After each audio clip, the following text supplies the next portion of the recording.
아이들이 스스로 자신들이 제작한 영상을 통해서 소통하고 싶어 하게끔 만들어주는 거죠.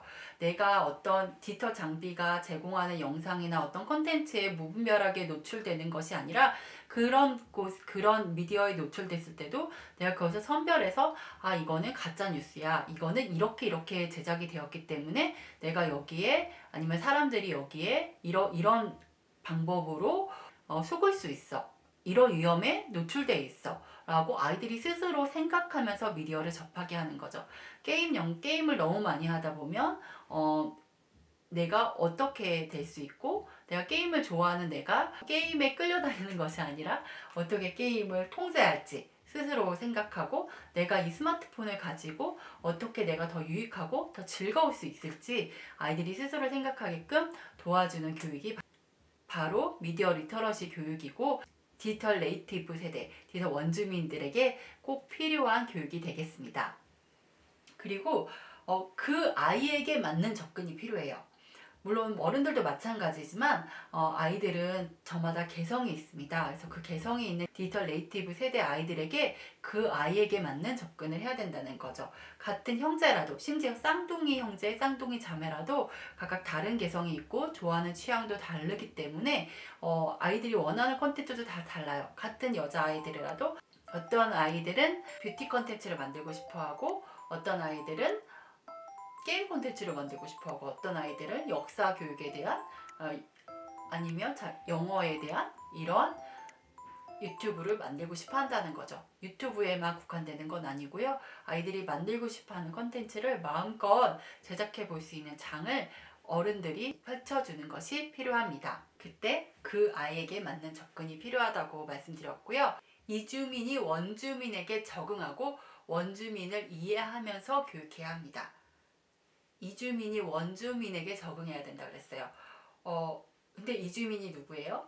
어른들이잖아요. 어른들이기 때문에 부모님들, 그리고 교사들, 아이들보다 먼저 태어나서 먼저 자라고 먼저 사회를 경험한 어른들이기 때문에 아이들을 지시하면서 가르치는 우를 범할 수 있어요. 그래서 그렇게 하지 말고 아이들한테 디지털 원주민에게 디지털 이주민이 적응해야 된다.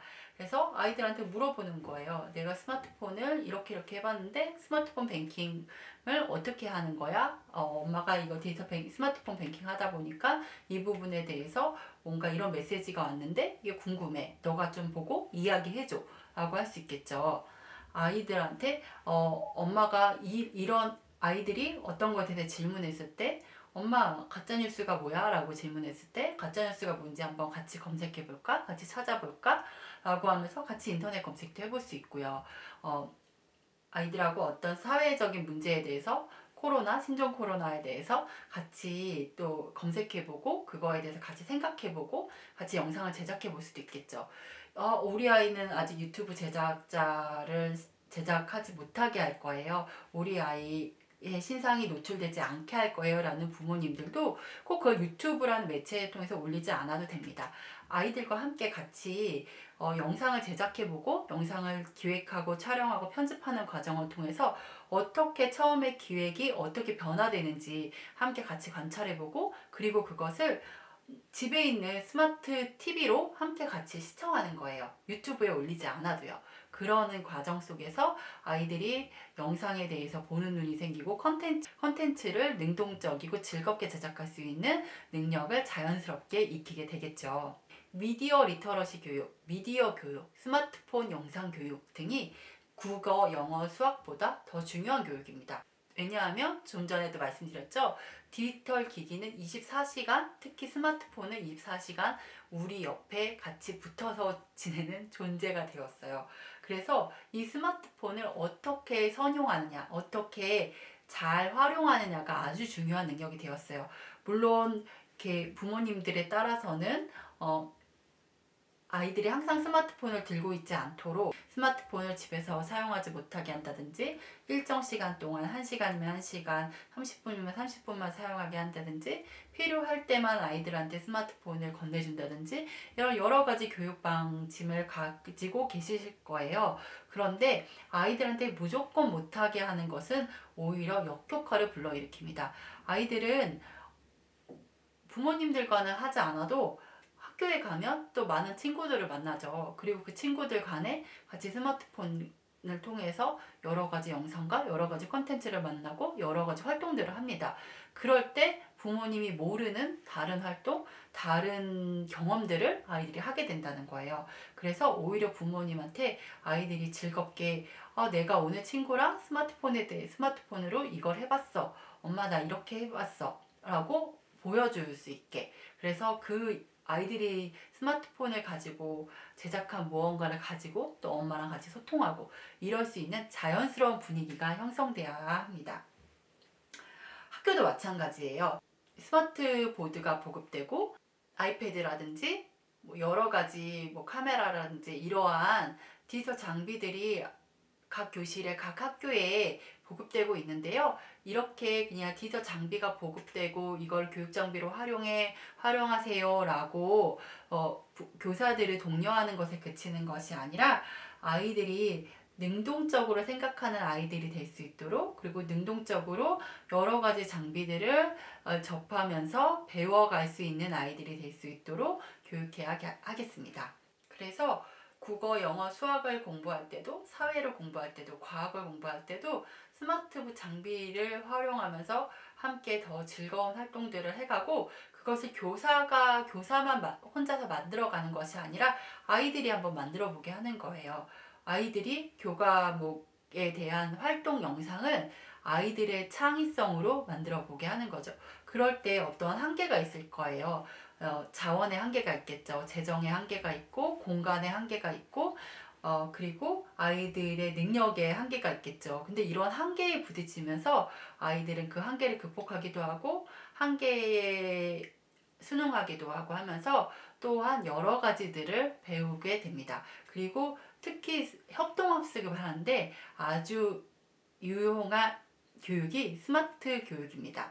그래서 아이들한테 같이 스마트폰 영상을 제작하게 하면 서로 기획 단계에서 의견이 충돌돼서 싸우기도 하고, 기획 단계에서 했던 대로 촬영하지 않는 학생들의 이런 모습 속에서 어떤 아이들은 왜 우리가 기획해서 이러한 스토리를 이렇게 촬영하기로 했는데 너는 왜 그렇게 하지 않니?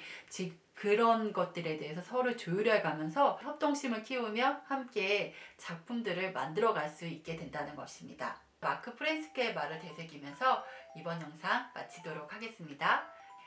디지털 네이티브는 이전 세대와는 다른 방식으로 생각하고 정보를 처리합니다. 그렇기 때문에 그들은 빠릅니다. 그들은 항상 연결되어 있습니다. 그들은 함께 협력합니다. 심지어 어느 정도인 것까지 한 가지 예만 들고 마치도록 하겠습니다. 항상 연결되어 있다 그랬잖아요. 빠르다 그랬잖아요. 초등학생 아이들이 이런 이야기를 했어요. 우리는 유튜브를 통해서 소통해요 라고 하는 거예요. 너가 유튜브를 제작하고 다른 친구들이 그것을 보아주고 이걸 말하는 거니? 라고 했더니 그게 아니고, 한 친구의 유튜브 채널에 들어가서 거기에서 어느 특정 영상을 올려놨는데 그 영상이 학원 영상과 전혀 관련 없는 영상이었어요. 그런데 그 영상에 친구들이 댓글을 다는 거예요. 지우야 지금 어디야? 라고. 지금 학원에 있어. 학원 아직 안 끝났어? 아직 안 끝났어. 그러면 또 다른 친구가 그러면 학원 앞에서 우리가 기다릴 테니까 너 학원 끝나고 나오면 같이 떡볶이 먹자. 이런 얘기들을 카카오 채팅을 통해서 하는 것이 카카오톡이나 이런 채팅을 통해서 하는 것이 아니라 유튜브 창에서 해요. 그래서 왜 그렇게 하는데? 라고 물어봤더니 유튜브를 보다가 거기에 나와서 다시 카카오톡 창을 열고 이런 것들도 귀찮다고 말을 하더라고요. 그래서 그 정도로 아이들은 그냥 빠르고 단순한 것을 원합니다. 이것이 단점이 될 수도 있지만 장점이 될 수도 있어요. 그래서 아이들의 디지털 네이티브 시대의 단점을 보완하고 오히려 장점을 부각시킬 수 있도록 디지털 이주민이 도와주어야 하겠습니다. 아날로그 세대를 거친 우리들은 아날로그 세대의 감성과 또 그런 장점들을 알고 있잖아요. 그것들을 아이들에게 자연스럽게 전해주는 거죠. 20년, 30년 후에는 디지털 네이티브 세대가 아닌 또 다른 새로운 세대들이 태어나서 자라겠죠. 그래서 디지털 네이티브 세대가 또 다른 어떤 이름의 다른 세대를 만날 때까지 지금 현재는 디지털 원주민과 디지털 이주민의 소통이 잘 보완되면서 발전해 가야 하겠습니다. 우리가 그 시대에 주어지는 기능에만 집중해서 해결에만 급급하다 보면요, 내일은 또다시 전혀 새로운 기술이 다가오기 때문에 스마트폰이라는 게 나왔대. 스마트폰 다음에 어떤 미디어가 나왔대. 이건 어떻게 달아야 돼? 이건 어떻게 달아야 돼? 라고 그 장비의 낯설음에 두려워하는 것이 아니라 응용할 수 있고, 그리고 그 장비 중에서, 그 장비의 기능 중에서 나한테 필요한 기능만을 취사 선택해서 활용할 수 있는 그러한 자신감 또한 매우 필요한 능력입니다. 지금까지 디지털 이주민과 디지털 원주민이 소통하는 법을 중심으로 디지털 이주민으로서 디지털 원주민을 이해하고 디지털 원주민이 세상의 중심이 되어가는 이 사회에서 우리가 같이 어떻게 함께 할 것인가에 대해 이야기해 보았습니다. 그럼 미디어를 읽는 힘, 미디어를 쓰는 힘, 미디어 리터러시에 대한 다른 이야기로 다시 찾아뵙겠습니다. 감사합니다.